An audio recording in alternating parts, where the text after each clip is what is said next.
Okay? And if he wants to apostate, he can just not declare it. وخلاص, no problem. Then we go back to hadith, because, like I said, Quran, the most important starting point, has nothing about worldly punishment. But there is punishment in the hereafter. But we are not the one to meet that punishment. Otherwise, the Prophet ﷺ would have been told to do it. In the Quran, there is none. And then people who argue for apostasy, killing the apostate, they refer to hadith.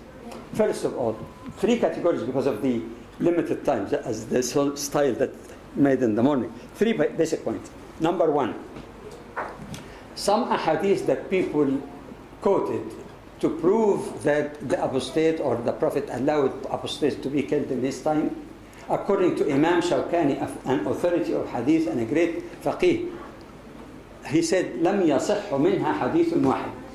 None of those ahadith used, I'm not saying all ahadith about apostasy, a number of them are not sound. In other words, not authentic. And in the matter of life and death and criminals or hudud, you don't just say, oh, it's weak, but it's okay. So it's not لا تصلح للاحتجاج. It's not good enough for. Secondly, there are ahadith when the Prophet ﷺ allowed for the punishment, including death punishment for an apostate, always included alongside with apostasy some other capital crime. So the issue here methodologically, were they ordered to be killed because the other capital crime or because of the apostasy? And since the Quran had nothing about killing an apostate who just keep quiet, he doesn't believe, khalas? No. So that means the issue is more on the side of argument that they were killed because of a capital crime. Something in Sahih Hadith even, the story of people, a tribe known as Uqal and Urayna. Right. These were people who were sick. They came to the Prophet, they accepted Islam, okay? And then because they were sick, he asked them to go to some of the shepherds around to drink from the milk of the sheep and so on. So he said they were cured. And after they were cured, it says they apostated, killed the shepherd. One narration says shepherds even in plural, and stole the sheep. So the issue here, when the Prophet ordered that you have the severest punishment possible, really, were left until they died because they committed a horrendous act of murder and theft for a person who did good to them. Right. Even. So the argument here seems to be more on the side of their other crime that they have committed. Finally, there are other ahadith that sahih, so that you don't say that all the hadith sahih. We never said all the hadith. There are some sahih hadith that has to be interpreted in the light of other sahih hadith. 3 or 4 versions of that hadith basically speak about a man who came to the Prophet ﷺ in Medina, not in Mecca when Muslims were weak and all. In Medina, where the Prophet had the 2 hats of being a prophet and also head of state. And the Prophet ﷺ, if there is any mandatory punishment, he would be the first one to meet it, not to have any hesitation. Or who else but the Prophet would be interested in this? As it happened, this man accepted Islam, then came to the Prophet ﷺ a little later. And he said, أريد أن أتحلل من بيعتي. I want to get out of my allegiance. Meaning, actually, the ulama say, obviously he's referring that I want to leave Islam. That's why the Prophet ﷺ refused, but did not take any action against him. The man came the second day, have the same request. The Prophet refused, no action. Some versions of the same hadith that it was even an incident where he came for the 3rd day. The Prophet refused, no action. This man was not going around to make fitna, to say to people Islam is terrible, apostasy is good, come and join me and all of that. he was apparently peaceful. So what he did, in his heart, he apostated from Islam.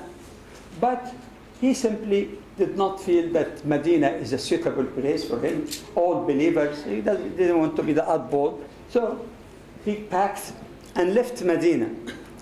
The question here, if this is a mandatory punishment, and the Prophet was giving him, as some may think, opportunity to recant or go back to Islam, he would have sent someone, he's leaving now, escaping. Go fetch him and apply the punishment. It is not only that the Prophet did not ask him to be brought for punishment, and some people say they would have never let him go. But the Prophet said something very, very interesting in that peaceful apostasy. He said, إن المدينة لتنفي خبثها كما ينفي الكير الخبث. يعني basically that Medina expels its impurity. Of course, it doesn't necessarily mean physical impurity, because shirk is impurity. And in Surah Al-Tawbah, إن المشركون نجس, إنما المشركون نجس. Some people say it's very offensive, the Quran. Those who are idolatrous are najas, that means you touch not. No, it is ma'nawi, it's spiritual najasa to worship other than Allah. إن المدينة لتنفي خبثها, the impurity, its impurity, i.e. if you want to go out مع السلامة ماشي الأرض اللي تاخذ ما ترجعش.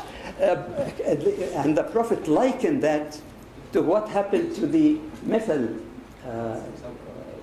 works. Because also in metal there are lots of impurities in the metal. But to benefit from these metals, you have to put it under strong heat, so this foam, the impurities are removed. So once you remove that impurity, then you get a pure type of metal. I mentioned that hadith with several occasions. All are sound in Bukhari and Muslim, to help you understand why other ahadith that are sound but misinterpreted, because it doesn't take into account these ahadith. Remember when I talked about methodology earlier, get all the text together, not just selectively text one here or there. And if you apply that, for example, the hadith, من بدل دينه فاقتلوه, that's a sound hadith. Anyone who changes his religion, kill him. Is that muhkam or not muhkam? Now, obviously it cannot be muhkam and categorical for anyone who changes his religion, or else a Jew who becomes Christian or the reverse should be killed. Right. And no scholar, even Muslim scholars, say that a person who changes his religion to Islam should be killed.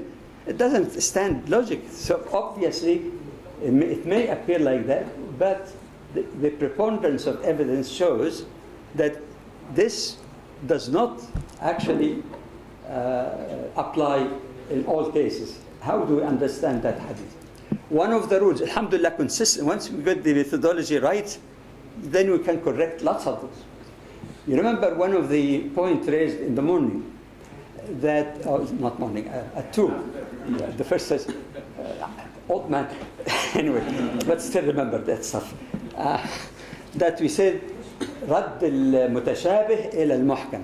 If there is a hadith or any text or ayah in the Quran that may carry more than one meaning, because you can say anyone who changes religion, it can't be.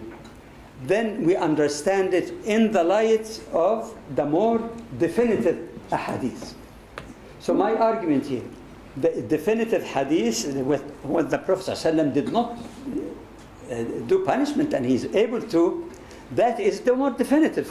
The Prophet did not punish, and it was repeated day after day after day. So that should be the criterion to understand that other hadith. Could that hadith then refer, not only changed his religion, but as indicated earlier from other sound hadith, changed his religion and committed another capital crime, as the case of people of Aqal and Arayna and others.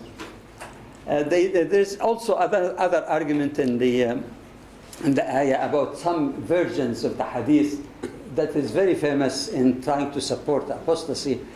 that لا يحل دم امرئ Muslim, the blood of the Muslim is sanctified except for one of three things.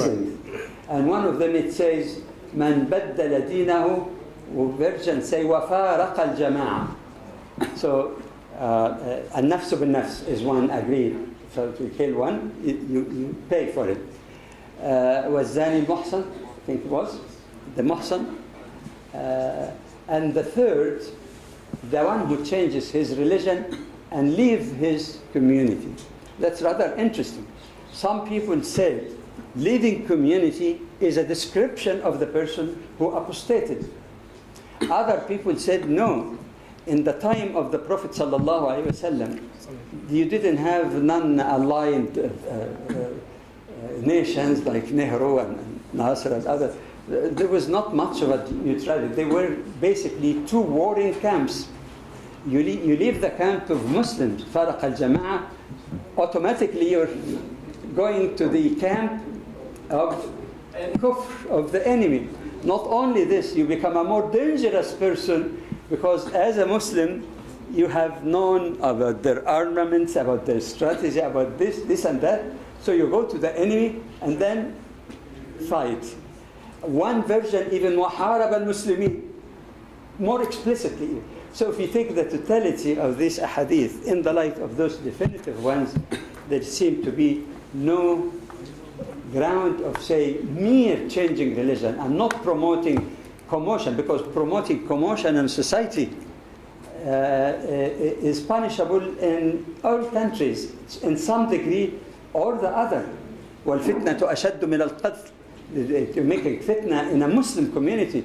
Like I was telling the brother, if somebody goes out, he says, I apostated. But he doesn't do like this man, leaving Medina and go to join the likes of him. No. He's already, if he had gone around Medina and people still are growing in Islam and start publicizing this, you don't tell me that in a context like that, even though you could argue for freedom of expression, even in Western society, is not absolute. It is bound by not speaking words of slander against others. Even if it's not in the law, you observe professionality in writing and others, and also decency. What is the point of insulting revered icons of any religion, even shirk? Tell me, even shirk. You want the evidence from the Quran? وَلَا تَسُبُّوا الَّذِينَ يَدْعُونَ مِن دُونِ اللَّهِ فَيَسُبُّوا اللَّهَ عَدْوًا بِغَيْرِ عِلْمٍ. It says to Muslims, don't revile those gods that these people invite or invoke instead of Allah. And at that time, meaning mushrikeen, not even Ahl al-Kitab. Why? It says, فَيَسُبُّوا اللَّهَ. They take revenge, they retaliate by cursing, حاشا لله, Allah subhanahu. Even whatever the religion, there is no decency of trying to revile or joke about somebody else's religion. And the dialogue must be factual, must be objective, must be honest. So it is in that sense that taking the whole picture altogether, there is no. But was there many cases in history where that became a law? Yes. But was there times in history also when some people in power encouraged and pushed for that kind of so-called hadd al-ridda in order to get rid of their Muslim opponents, that some scholars even did that against other scholars because they were jealous of their knowledge and the number of their followers? Only read a scholar who is well known to many of you, Dr. Abdullah Nasser Halwan. Okay? He's a great scholar. His daughter, mashallah, is a member of the Fiqh Council of North America, Zainab Alwani, is a PhD in Islam. And he wrote about that in a book that came to my attention even after that paper, even though it was printed before. It's called La Ikraha fi Deen. And he gives example after example after example where apostasy punishment was used as a tool by tyrants. But he is not the only one. Two scholars, I think they look to me like Malaysian because I met both of them and they gave me their book. It's also the same argument, even more information about the abuse of that kind of law. I'm not saying that apostasy is not bad for the community, but only when somebody take an aggressive position and go around and hurt people. Otherwise, we don't want more munafiqeen. There's a lot of them all around. It's enough harm coming from those who pretend to be Muslim. And I call on Brother Shabir to make the final dua. And before that, I would like to thank Allah subhanahu wa ta'ala for having this conference and all the brothers in the Islamic circle and the sisters who helped in organizing it, especially Dr. Ahmed Duban of the Islamic Cultural Center, and also the speakers who came from far and wide to address us, and you all, the audience who came to make our program a success. Jazakallah khair. So now we'll end the program with a dua by Dr. Shabir. So finally, we're going to make dua. I want to make dua for Dr. Abdullah Omar and Nasif. He is the chairman of the Forum for Social Studies, under whose aegis we have had this wonderful program here today. He's been hospitalized in London for quite some time now, so we want to make dua to Allah subhanahu wa ta'ala to ask Allah to give him a quick and complete recovery. And he has helped countless people and organizations around the globe to establish Islamic centers and so on. When I first started out doing my dawah activities in Toronto, I visited his office in Saudi to get a letter of recommendation from him. And there are countless other people who have done something similar, and his door was always open, and he helped people in this way. So at least we can make dua for him. I would also like to make dua for our sister Tasneem, who is part of Tanweer's family. She's Tanweer's sister. You see her now in a wheelchair. She's sitting here at the back. We've previously seen her in the years past on her feet, serving us like the other sisters are still serving us today. And Allah subhanahu wa ta'ala knows best, and He does everything according to His wisdom. We ask Allah to give her more patience and to give her a quick and complete recovery for that. I'm going to disobey Brother Tanweer. Usually I do not disobey the organizers of any conference in which I speak. But he told me not to mention this, but I'm going to mention it. We had also set up a GoFund page for her because her medical expenses were quite steep and they're still ongoing. So you can look for it under her name, Tasneem, Tazeen. And of course, many of you here have needs, and you didn't mention them to us, but you mentioned them to Allah subhanahu wa ta'ala.